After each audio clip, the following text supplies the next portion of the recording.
Obviously, tensions and emotions are high right now, so I'm going to be as respectful as possible while doing some real investigative analysis. Watch this video of a black citizen of Minneapolis tell a white protester to calm down and stop causing chaos. Time did we say to y'all not to speak how you feel and say what you want to say? That's not what we said. We encourage that. But one, we gonna keep our social distance, and we're not gonna allow somebody in the crowd to throw some bullshit and then we feel the bulk of that. We're not allowing that no more, okay? That's the reality of what we're dealing with right now, all right? Like I said to all my white brothers and sisters, we appreciate y'all being out here and supporting us. But this is not y'all space. This is not your space, period. We don't need this bullshit right here. Because what our reality is, when this shit is all said and done, when we wake up, we still gonna be black in America. In the same community. Now that's not nothing against none of y'all. That's not what this is. That's not what I'm saying. But we're not gonna allow y'all to go up there and start causing chaos and confusion. It's just not gonna happen. Interestingly enough, the Minneapolis police chief says many people involved in the rioting and looting are not from the city. I can't speak for all people. I'm sure some of it is spontaneous and organic, but what's the deal with this masked umbrella guy smashing the windows at the AutoZone? That's why I'm doing this to you guys. What the? I ain't got part of that shit.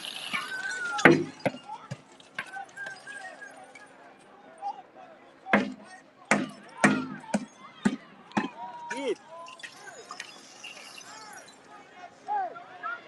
Oh, I zoomed in. I'll zoom out a little bit. Those cops will come for you if you're pulling that crap. No, that's not. That's garbage. You're pulling that shit. No. Oh, god damn it.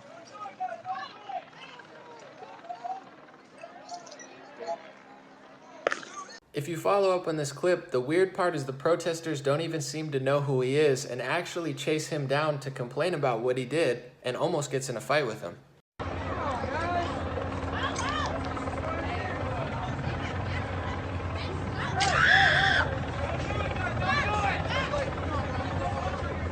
Looks like, yeah. So as you can see, the AutoZone. Guy just came with a hammer and smashed the windows. I'm gonna fight you right now. You wanna go? What's up? Somebody hold my blunt. Hey, somebody hold my blunt. I'm gonna keep it up.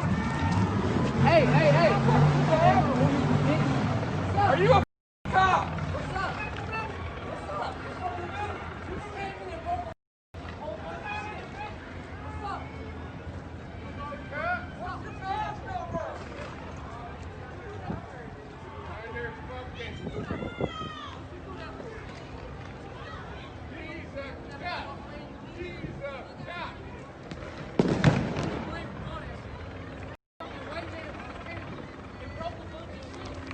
To make this story even crazier, it's reported that George Floyd and the police officer who murdered him worked at the same nightclub called El Nuevo Rodeo Club. Chauvin was our off-duty police for almost the entirety of the 17 years that we were open, Santa Maria said, who was the ex-club owner, I believe. And obviously when things are so new, we're gathering information as the days go by. I can't confirm this, but apparently City Council VP Andrea Jenkins seemed to think that both of them worked there for 17 years together and definitely knew each other.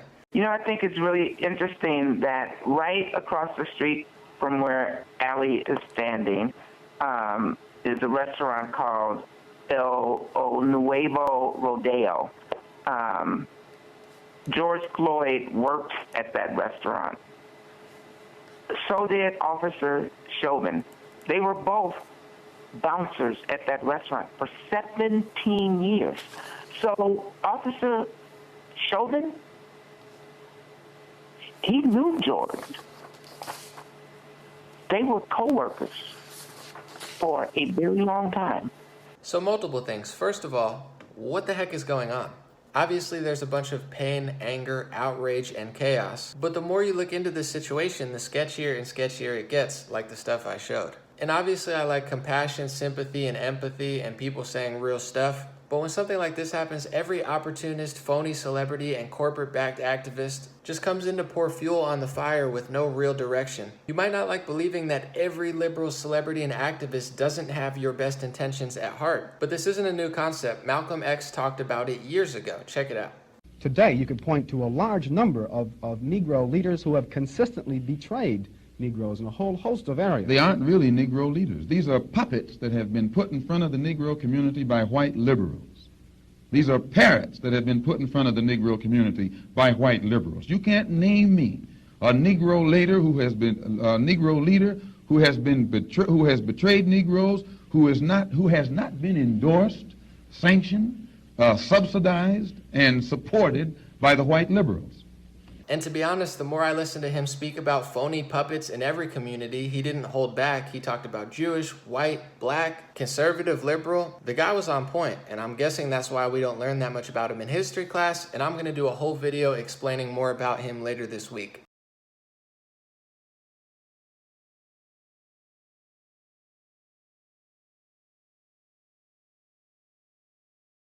I want to be clear in how I characterize this. This is mostly a protest. It is not generally speaking unruly, but fires have been started, and there's a crowd that. But these same celebrities and these same athletes who just push degeneracy, any sort of unhealthy product and lifestyle, onto their own people with the highest corporate bidder, all of a sudden they come out of the shadows twice a year. And obviously I have compassion and sympathy when somebody wrongly gets murdered. And honestly, I care about a lot, and we talk about a lot here on my channel every day. But at a certain point, we have to talk about multiple things. First of all, who's doing what in Minneapolis around the country? Is this organic? Is this spontaneous? Or is this much more nefarious? And second, what's a good strategy going forward to really help people out the best? Because if you take the wrong move, life could get a lot worse. You can see the National Guard coming into Minneapolis now. A martial law type situation might be our worst nightmare. Let me know what you think though in the comments. And as for the looting and such that's going on, I personally watched our government and our country, in my perspective, loot our entire country for 3 months. With crazy $6 trillion loans, government forced shutdown of businesses for 3 months, and just the craziest lockdown quarantine situation that I've ever seen in modern US history. So I think I would be hypocritical or unfair to just point the finger at some people doing it and not the higher level people who do it every single day, which is what I've been doing the past 4 months, but unfortunately not many people have. And on that note, ABC found that all 21 states that overturned restrictions had no major increase in deaths, hospitalizations, or positive testers. This is massive news. You're witnessing a 3-month shutdown, which has tanked small businesses and American freedom unlike anything I've seen in the modern era. And the news that there's no correlation between shutdown extension and stopping of deaths, hospitalizations, or positive testers should at some point break the news cycle so people know that eventually, if not now, it's okay to go back to normal, or at least not what it is right now, but I'm sure that news won't make the forefront anytime soon. God bless you, God bless your family, God bless America, God bless the world, God bless George Floyd, and God bless all the people who have been wronged by injustice anywhere in the world or in the country that never make it to the media cycle. Hopefully this was an interesting and respectful angle that you can appreciate on the situation that isn't just virtue signaling or being hypocritical. Let me know your thoughts. Have a beautiful day, and I'll be back with more videos.